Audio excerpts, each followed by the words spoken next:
Alright, so I'm back over here, and in the last video what we did was we went ahead and applied shaders and things to a lot of these objects here in the center of the room, with exception of some of these glass objects. I'm going to save that for later. Right now what I want to do is I want to show you something here. If I go back to the view options over here in the viewport, go to bookmarks, let's go to render 1. If you remember, we set up this bookmark in an earlier video. Now let's do an IPR of the entire scene here, just to show you something pretty interesting here. Okay, and there it goes, it's rendering out. You're going to notice two things if you sit down and you analyze this scene and the way that it looks so far. You're going to notice a couple of key things. Number one, the scene looks pretty dark. Number two, the scene looks pretty bright. Okay, so what are you talking about? Have you gone insane as usual? Well, the truth is that this scene's dark colors are just way too dark. For example, if you look at this room, a lot of the areas look pretty dark. Almost as if though the windows were very limited or the lighting was very limited in this scene. If you look back here in this back corner over here, it's kind of too dark, and the room has this sort of sense of darkness to it, which I don't like too much, especially when you're doing an architectural type render like this. You don't want it looking too dark because that defeats the whole purpose of displaying some kind of architectural scene. You also notice that areas where there's light, like right here on the ceiling and on the wall right here, sort of this light that's coming in from the window, is too bright. It's just blown out of proportion. It doesn't look good. Okay? Now, let's just, for the moment, forget about whatever the reason is that this is happening. Now let's focus on a solution to fix this problem. How can we control the colors and the lighting in the scene so that the darks are not too dark and the brights don't look like this, like if a flashbang grenade was just tossed into this room by a SWAT team looking for some big-time cartel drug dealer. Okay, so how can we fix this? Well, we fix this using a technique known as tone mapping. Okay, so how can we do tone mapping in Maya? Well, we can use it with a shader. It's as simple as using a mental ray shader. Okay, so I'm going to show you how to use that shader now. We apply that shader to the camera lens, which is the camera that we're using to view this scene right now. Okay, so how do we apply that shader to the camera lens? It's actually pretty easy. We go over here to the view options. We can see that we can go here to camera attribute editor. You can also go to select camera, so it's either way. If you go to camera attribute editor, it just opens up the attribute editor for the camera, which is what we want. If we were to go to select camera, then what you could do is hit Control A to open up the attribute editor for the camera. So basically two ways of doing the same thing. Alright, so with the camera attribute editor open, you'll have this perspective transform node, and then you have the shape node. You want to go here to the shape node, which is the one with all these neat attributes and parameters to adjust for the camera.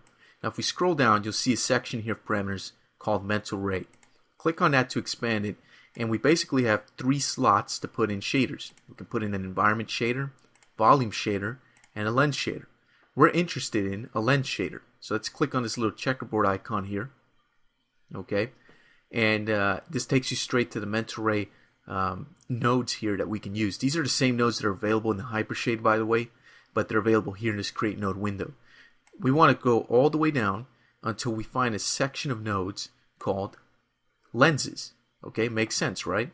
And we have all these different we have these 8 different nodes that we can use as lens shaders. Well, the one that we're interested in is this one here. It says MIA exposure, and if we hover our mouse over it, we get a tooltip that gives you the full name.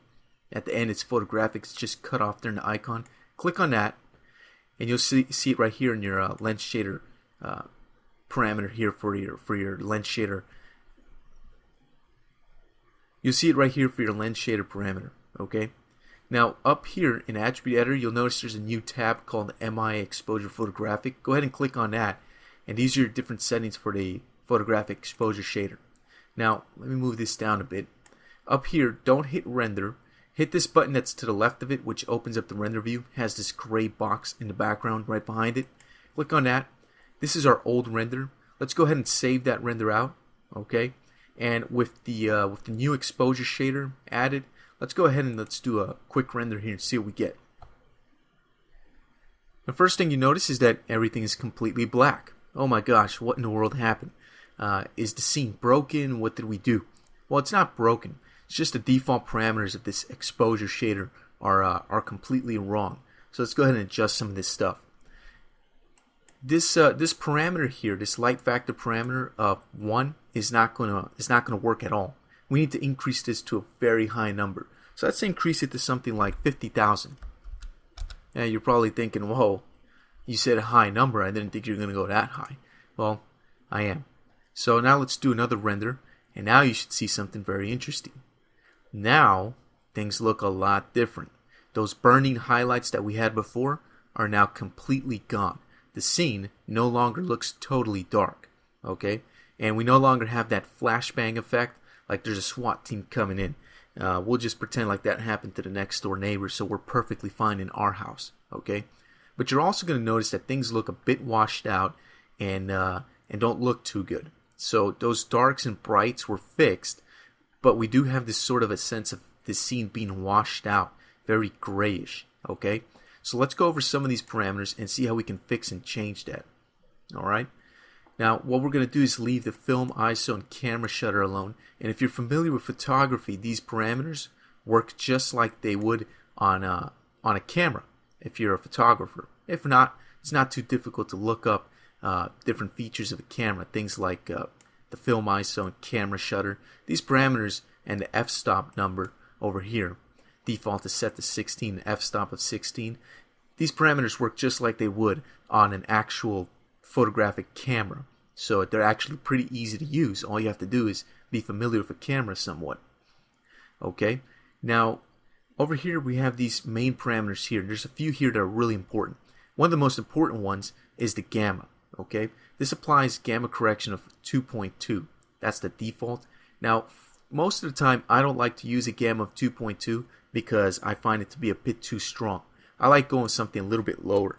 Something like 1.8 works out pretty good. And if we do, say, render region of this area, that way we can at least see what it looked like before, what it looks like after. It's a pretty subtle change, but it's actually a pretty big change in the end. You can see it looks a little bit darker, but it still doesn't look too dark. Okay. Now the colors are washed out, so what we can do is use the saturation parameter to bring some of those colors back. So right now, by default, it's set to 1. We're going to go ahead and place that at 1.25. So we'll add about a quarter more saturation. And if we do a render region there, we should see our colors a little bit more. Not too much, but a little bit more. Might be a little bit difficult to tell, but the floor, as you can see here from the before and the after, the floor, you can see the texture color coming out. It's a little bit richer, a little bit nicer, which is obviously a good thing. Now the crush blacks parameter is set to a default of 0.25.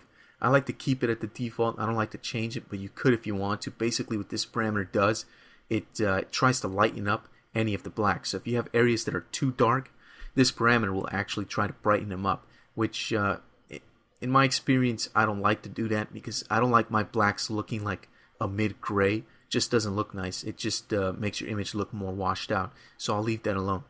Now the burn highlights, what this does, it actually burns the image a little bit, and I'll show you what I'm talking about. Let's go ahead and add a value of about 0.1. Okay. Now before I do render region, you notice the window here. If you remember before, we added the exposure shader to the camera lens. This window looked pretty good because the background image was kind of bright, and we actually did that on purpose. But with exposure shader, accidentally went in and said, oh, this looks bright, let me go ahead and tone this down. Okay, and it did, which wasn't good. So by using this burn highlights parameter, we can actually bring some of those hot areas or those bright areas of the image back out again. So let's just do a render region, or we'll just do a render region of this whole area again.